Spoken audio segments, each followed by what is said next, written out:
Okay, so, hi, hello, welcome back to another Creepypasta story. Today we're going to be reading Ghost Gang, but before we get into it, I do want to say a few things. First off, this video is a one take, so if you stumble, mumble, fumble, and mess up my words, I am sorry. And the second thing I do want to say, please consider using code GOONS at gamersubs.gg. It is code GOONS. Use that at checkout, you get 10% off the Shaker Cubs, merchandise, and all of that lovely stuff. And I'm pretty sure you can use the code on also Gamer Soups, which is GamerSup's new brand of instant noodles. So if that interests you, go check it out. And yeah, so outside of that, let's get into the creepypasta. Yet again, this one's called Ghost Gang and was written by Anonymous. So, Ghost Gang. On tonight's episode of Ghost Gang, we investigate the Hibbard Point Lighthouse, one of the most active paranormal sites in New England. Built in 1832, the lighthouse has been the site of 4 tragic sewer slides. I am Alex Barber, and tonight my brother Jason and myself will spend the night at the most haunted house. Join us now as we investigate the Hibbard Point Lighthouse and see what lurks here at the wee bitching hour. Cut, bro. What? Alex complained. We bitching? You blew your line, bro. It's bewitching. Man, it's gonna be one of those nights. We'll tape it again later. It was mid-August, and a refreshing breeze blew in across the Atlantic, mercifully cooling the sultry Connecticut coastline. The brothers were wrapping up their 7 in Summer tour, visiting 7 haunted locations in 7 different states. Alex suggested reserving New England for the late summertime. At least it kept the boys far from their sweltering native Texas sun. It had been a long drive from upstate New York, and the team arrived just as the sun dipped below the sea, like a great floundering ship that is swallowed in the waters. The last futile rays of day drowned in the inky embrace of night. A waning August moon shed scant light on the grounds, and the stars hid behind clouds, fearing the night and longing for the dawn. Jason replaced the camera in his padded case and surveyed the decayed structure before them. The lighthouse tower itself was made of stone and rose some 150 feet above the rocky Atlantic coast. Attached was a simple yet somehow elegant brick dwelling, with the fountain made of the same stone as the tower. The weathered shingle roof seemed oddly out of place for such an ancient structure, but the grounds had been home to generations of lighthouse keepers, all the way through the Second World War. For more than a century, the lighthouse graced Hibbard Point until time and technology rendered it useless. Jason unlocked the door, which creaked in protest as he pushed it open. "Man, this is great," said Alex. His flashlight beamed, searched the dark corners of the foyer. Faded red bricks peered out behind crumbling plaster here and there, as white painted windows stood in stark contrast to the otherwise dreary abode. Dust and cobwebs from 1,000 nights like this one choked the room, and the once white sheets shrouded the antique furniture which lined the walls. Jason unpacked the camera and steadied it for the opening shot. We began our investigation here in the lightkeeper's house. Alex began. The original keeper was Captain Josiah Morgan. The captain and his daughter Anna lived in his house until 1852, when Anna leaped to her death from the lighthouse tower. She was only the first. 3 others also ended their lives in a plummet from the tallest tower in Hibbard Point. Tonight we will try to connect to Anna, as well as the other tormented souls who roam the halls of this lighthouse. "Okay, great," Alex finished. "Did you get all that?" "Yeah, I got it," Jason replied. The brothers continued to survey the room, making occasional comments for the internet audience.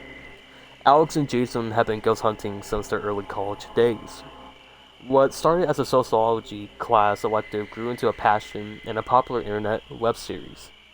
The brothers had managed to accrue a modest yet efficient array of ghost hunting equipment, including the standards like infrared camera and the EVP, which is an electronic voice phenomenon recorder, but also equipment out of the ordinary like their Pride, a spirits box. This device was one of the more popular instruments that the team used. In theory, it picked up the radio waves and white noise, which spirits used to communicate.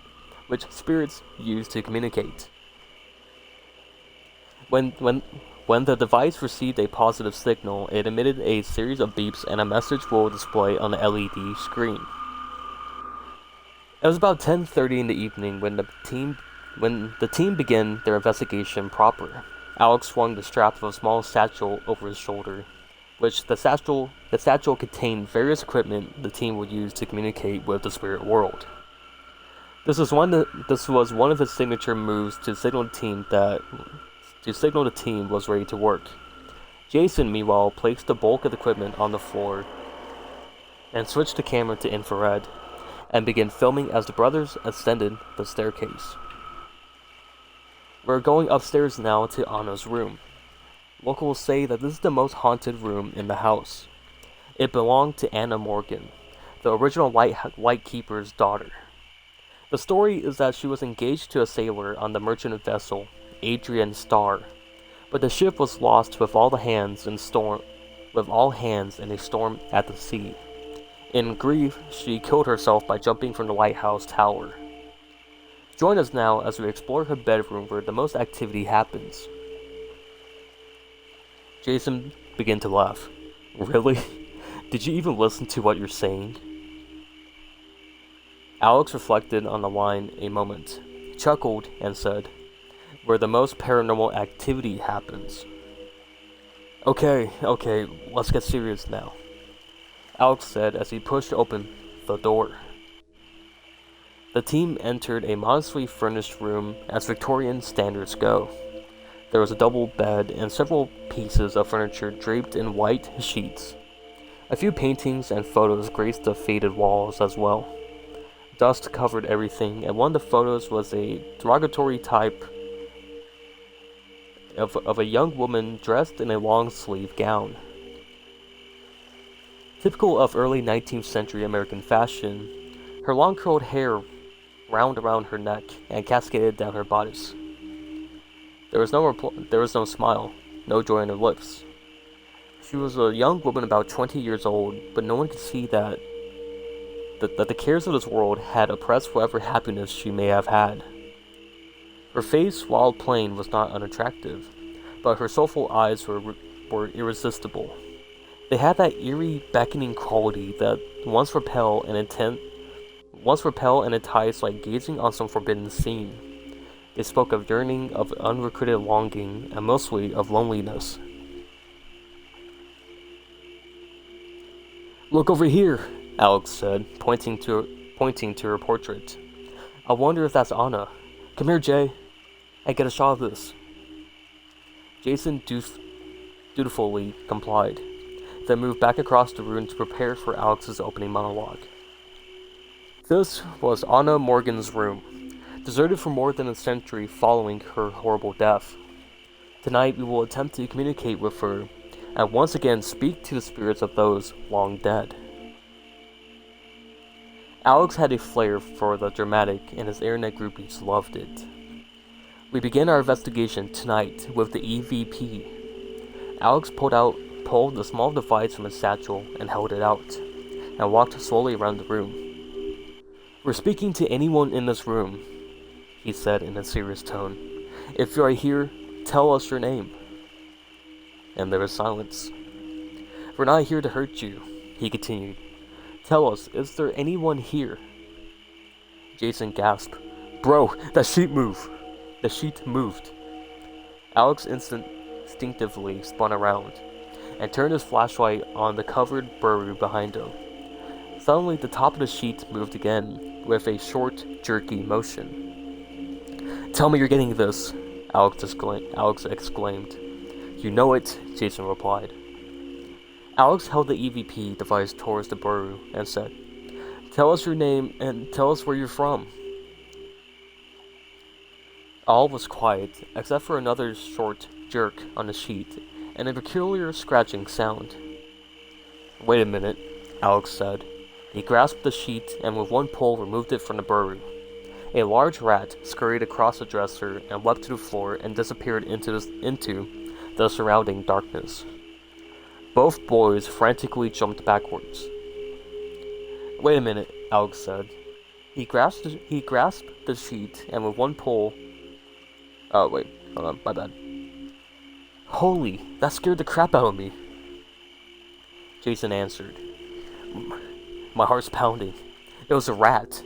He laughed in relief. "It was just a damn rat." Alex and Jason both laughed nervously, and when their laughter was joined by a third voice. "Quiet," Alex said. "Listen, listen." The new voice was hushed, but distant, and soft like a whisper within a dream. It was the laugh of a woman. Alex once again held out the EVP. "Is that you, Anna? Speak to us if you're here." The laughter faded, and once again, the room was silent. "Hey, dude, play that back, bro," said Jason. Alex adjusted the EVP recorder, and both listened attentively. Through the crackling static, the woman's soft laughter emerged. "We got it, bro," Jason enthused. "Let's get the spirit box." Jason removed the device from his case and handed it to Alex. "You ready to film again, bro?" "Yeah, let's let it roll." "We just captured a woman's voice on the EVP," Alex breathlessly reported. He switched on the EVP recorder again and played the laugh for the camera. "We're going to set up the spirit box and try to make contact." Alex turned off his flashlight, and once again, the only light in the room was dim, soft moonlight creeping over a solitary window ledge. "Speak to us, Anna. Speak into the box and tell us that you're here." In a moment, the device began to beep. Alex held up the LED screen to the camera. It read, "Cheat." Alex and Jason looked at one another quizzically. "Cheat," said Jason. "You sure that thing's set up, right?" "Sure," Alex replied. "Let me walk around the room with it and see if we're picking up electrical interference anywhere." Jason dutifully filmed Alex with the infrared camera. "Nothing," Alex said, as he replaced the device on the uncovered dresser. "Anna, did you say cheat?" And in a moment, the device buzzed again. Once again, the LED screen lit up and displayed, "Cheat." "Anna, tell us what you mean." Presently, the spirit box buzzed again. It says, "Arid," Alex read. "Arid?" his brother echoed. "What do you mean, Anna? Arid like a desert? Like dry somewhere?" Alex coaxed. The spirit box remained silent, but suddenly Jason said, "Bro, do you feel that? It got really cold in here." Alex removed a digital thermometer from his pack and took a reading. "You're right, I read 64 degrees. It must at least be 75 outside." Alex began moving around the room. "It's 60 over here. 58. He moved toward the doorway as Jason filmed. "It's 52 degrees over here." And after a moment he moved back toward the spirit box. "It looks like the temperature's stable. Now it's going back up. 56, 59. And suddenly, the box began to beep. Jason moved the camera to the LED screen. "Aaron," it read. "Aaron!" Alex realized. "Not Arid, Aaron." "Who's Aaron?" Jason asked. "The fiancé, Aaron Young, the guy who was lost at sea." "Bro!" Jason exclaimed with sudden insight. Is she saying that Aaron cheated on her? Whoa, this is getting good. Anna! Alex again addressed the spirit. Did Aaron cheat on you? Both anticipated a quick response, but none came. And after a short, fruitless wait, the pair decided to investigate the rest of the house, except for a few unexplained creaks. Their investigation was uneventful. The young men returned to Anna's room and reviewed the footage they made so far. Man, I wish we could get Anna talking again. The internet group loves that kind of stuff. Suddenly, Jason cried. Bro, look at this! This is the stuff that we shot when you were talking... Bro, look at this. It's the stuff we shot when you were taking the temperature. Both brothers intently watched the video. As the camera panned across the room following Alex, the scene fell on the doorway. There was a transparent arm in the hall. The image was not shadowy or indistinct, but clearly shown the pale white arm and billowed sleeve of a young woman hidden behind the wall, with her arm draped around the doorpost inside the room. The scene continued to shift following Alex, but when he walked back in front of the doorway, the arm was gone. This is great, Alex enthused. Look at that, dude, look at that! Jason exclaimed. I'm gonna set up over here by the dresser so we can get a better view of the door. Maybe we'll catch something else. As Jason moved near the dresser, the spirit box began to beep. Aaron. The screen read once more. As he moved back towards Alex, the spirit box once again sounded. Jason read. It says, love me. Great communication again, smiled Alex. Jason picked up the camera and began to film once more. Anna, is Aaron here in this room with us?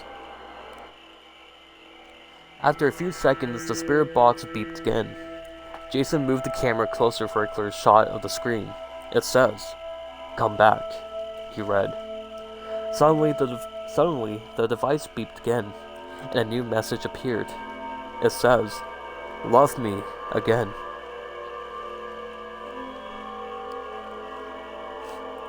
Suddenly, Alex smiled, as a great infamy occurred to him. Jay, she talks to the box when you're close to it. She thinks you're Aaron. Seriously, bro? Jason said incredulously.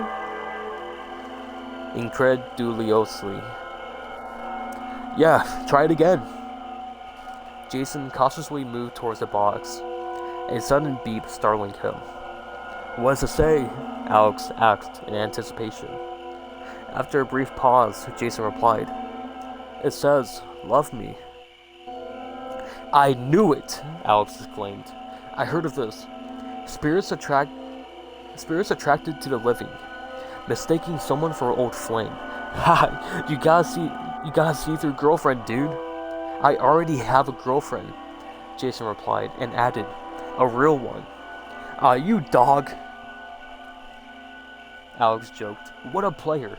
Girl in town, a girl in town, and a ghost girl in the country.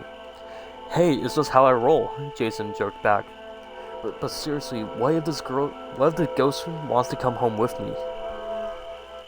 What if this ghost wants to come home with me? She won't. Ghosts tend to stay attached to places. What you got is a little POA going on. You know, like that Manchester case we did? Possessive-obsessive adherence, where a spirit becomes obsessed with a particular person.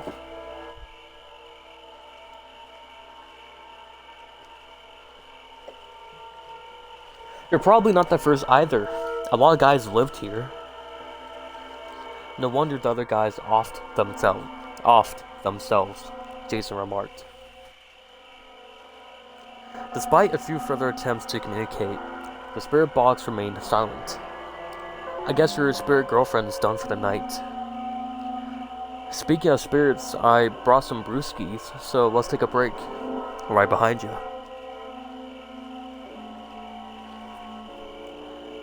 Alex and Jason left the room and headed downstairs, and once again, darkness pervaded Anna's room.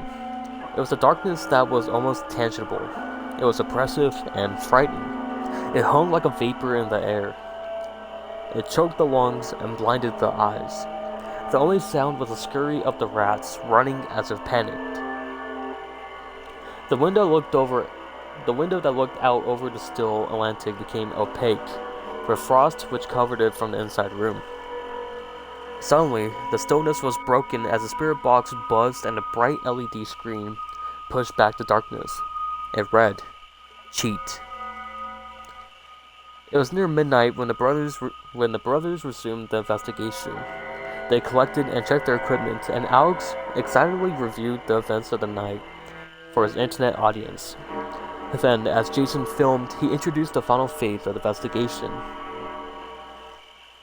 "Midnight," Alex began, with his best Vincent Prince imitation. "The hour of death. Midnight. When spirits and the powers of darkness roam the earth. Tonight, your ghost gang crew ascends the lighthouse tower where 4 poor souls tragically plunged to their deaths. Join us now as we investigate the Hibbard Point Lighthouse Tower and see what still walks in the night." In the rear of the house, just off the kitchen, was an archway that led down a short hall to the door of the lighthouse tower. Above the door, a placard read, 1832. "He maketh the storm a call, so that the waves thereof are still." Shakespeare, Jason remarked.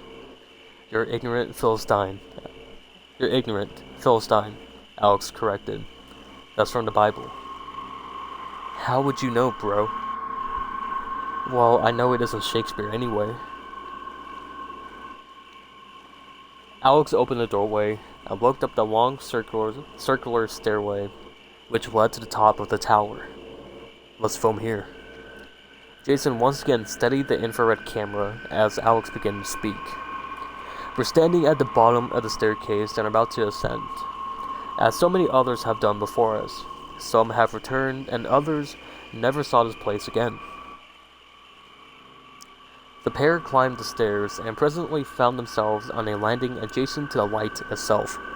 Surrounding the now dead lamp was a walkway edged by a short iron fence. The silver of the crescent moon appeared from behind a distant mountain in a feeble effort to illuminate the scene, while the ocean lapped against the rocks below. "This might be a good place to set up the spirit box again," Alex said. "Okay, I'm gonna get some establishing shots," Jason replied, as he climbed up the railing. "Jay, be careful," Alex said. Thanks for your concern, but I'm always careful," Jason replied.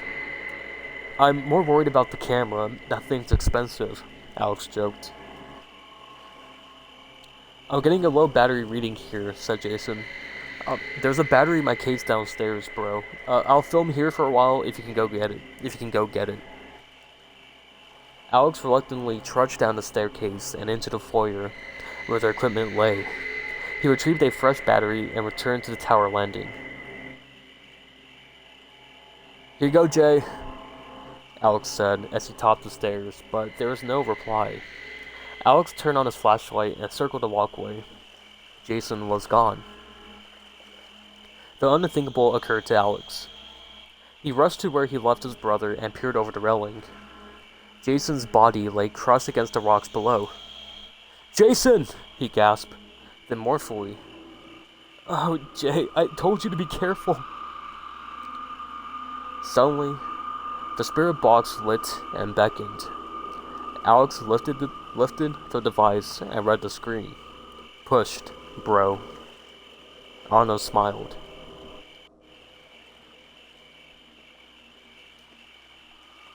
Okay, so that was the Creepypasta Ghost Gang. Hopefully y'all enjoy the Creepypasta. I used to watch a lot of Ghost Adventures, and this is kind of like what happened, I guess, without the less annoying interviews in between. And I thought it was pretty cool. I was not expecting Jay to die like that, but, you know. And I do kind of wish the story had a little bit more to it. but I think that's pretty good. I think that's worthy of a Friday video. So yeah, this will be posted on a Friday. So first off, happy Friday, and yeah.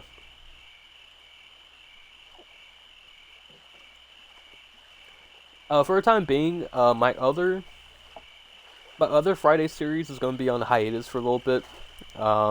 Just I don't know. I feel like I really don't want to record those as much anymore. Maybe I'll do like 1 or 2 again. Just I feel like I kind of burnt out the idea of every Friday. So I'm just gonna stick to the creepypasta stuff for now, and then maybe go back to the r/nosleep if I can get some stories I can narrate. But yeah, I do want to say thank you guys so much for watching. If you enjoyed, please leave a like and consider subscribing. It helps out the channel and is free to do. And you guys can watch all my content without ads. Some of them do have ads, but I don't make any money off them. Thanks, YouTube. And yeah, all my links are down below. I have a Ko-Fi link. And use code GOONS at gamersups.gg. And I'll see you guys later. Bye, everyone.